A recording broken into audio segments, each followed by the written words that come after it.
Hello, today I will run this virus called Meow.exe. Open.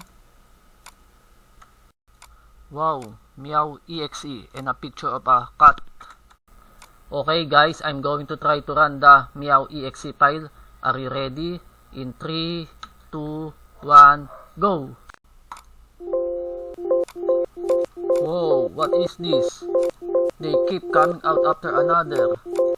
Wow, what? I can't stop. Hey, stop! Hey, Meow, I can't stop. Please stop.